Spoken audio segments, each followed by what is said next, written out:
So, as you guys know, this vlog is based off of Midsommar, and I just have to say that this film did not end up at all the way that I thought it would, which I'm actually kind of glad because I kind of thought it would be like, based off of the description of the film, I kind of thought it would be super cliche of what the description is, because the description talks about how this couple goes to Sweden for in their friend's hometown for this festival, and it turns out to be this cult, which I was a little worried about because of the dynamics of how cults usually are.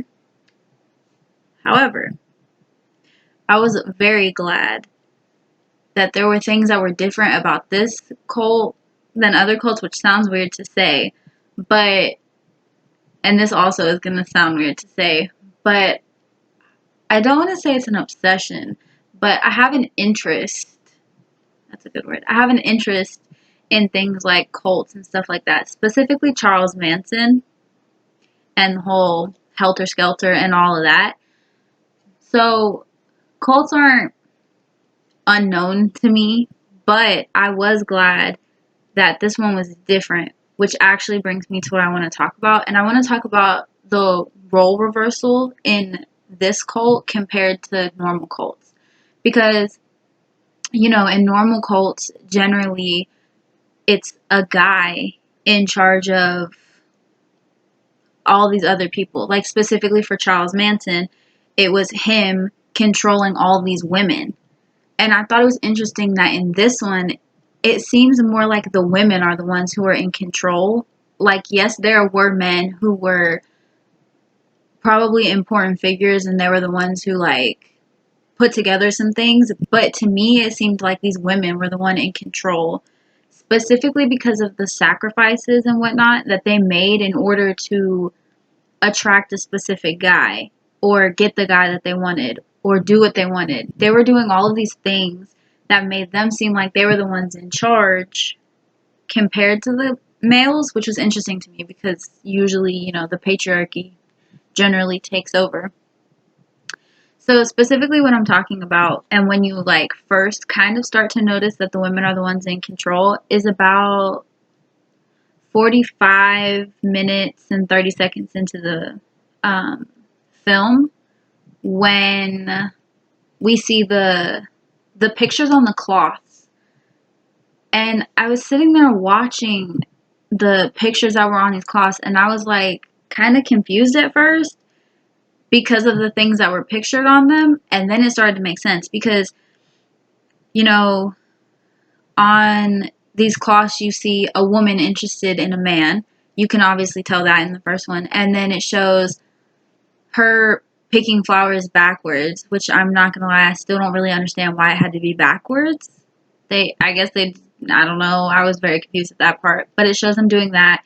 And then it goes into things that are a little bit more obscure, and it shows a woman cutting her pubic hairs and putting them in food and feeding it to a man.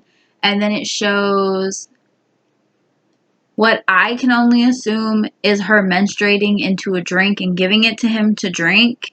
And then it shows the man hypnotized by her because of the things that she's done. And then they fall in love. She gets pregnant.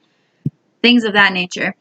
And I was like really shocked at the things that were pictured on these cloths that were hanging.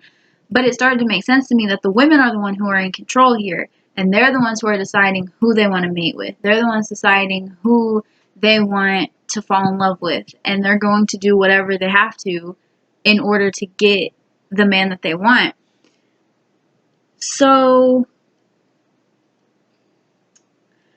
then you start to find out that the girl, I think her name was Maya, was interested in Christian.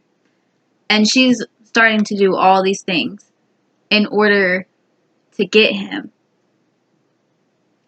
And he kind of had no say in the end because she did everything that was on these cloths, and he just kind of had to go with it, specifically because they ended up drugging him. And he had no choice. He didn't know what he was doing. Like the lady who gave him the drink, and she said it had special properties in it that helped bring his defenses down. They basically incapacitated this man in order to let Maya become pregnant. And I was really shocked that they were the ones in charge of deciding who they wanted to have kids with, because that's generally not how it happens.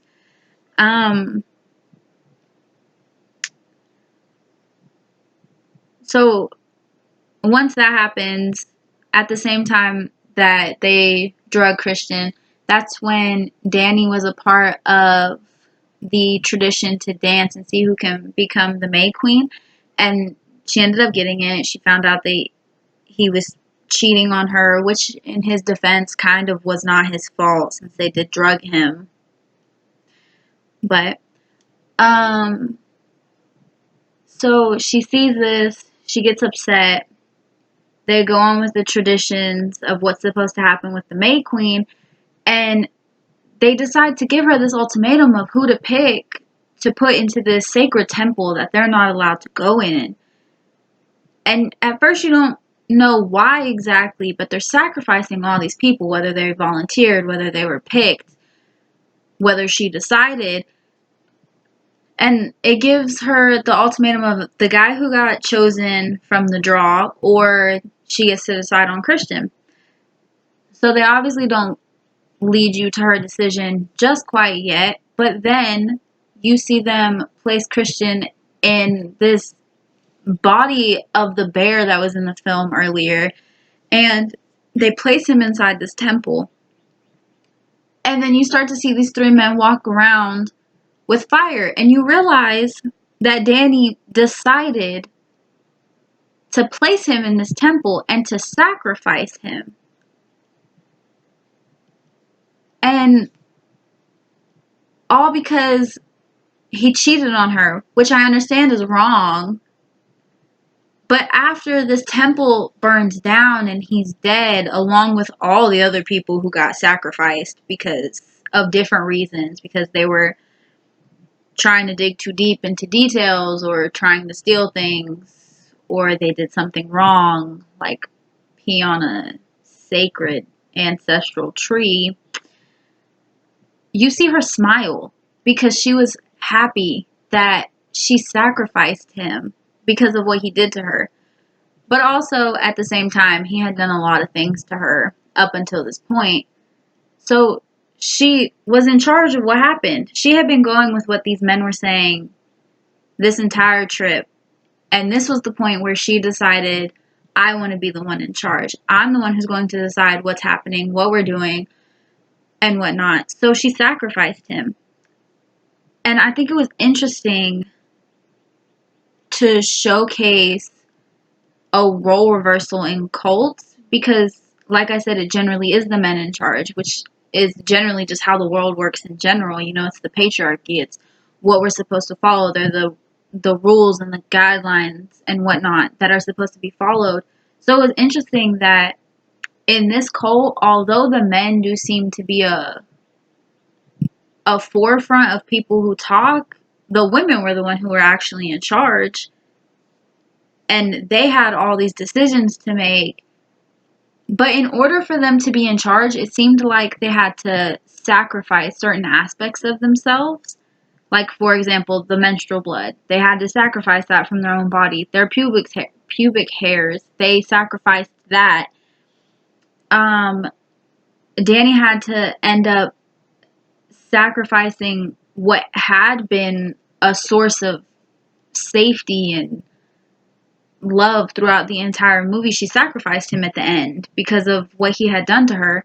So these women had to keep making sacrifices in their own lives in order to continue to be in charge, which is also interesting for the whole aspect of role reversal, because generally men don't have to make that many sacrifices in order to get what they want, but these women do, which I thought was interesting. Which leads me to my question. Do you think that these women are actually in charge, or were these sacrifices that they had to continue to make and these decisions they had to make to seemingly be in charge, were they created by men? So essentially, are the women the one in charge, or are men still actually in charge in this film? Thank you.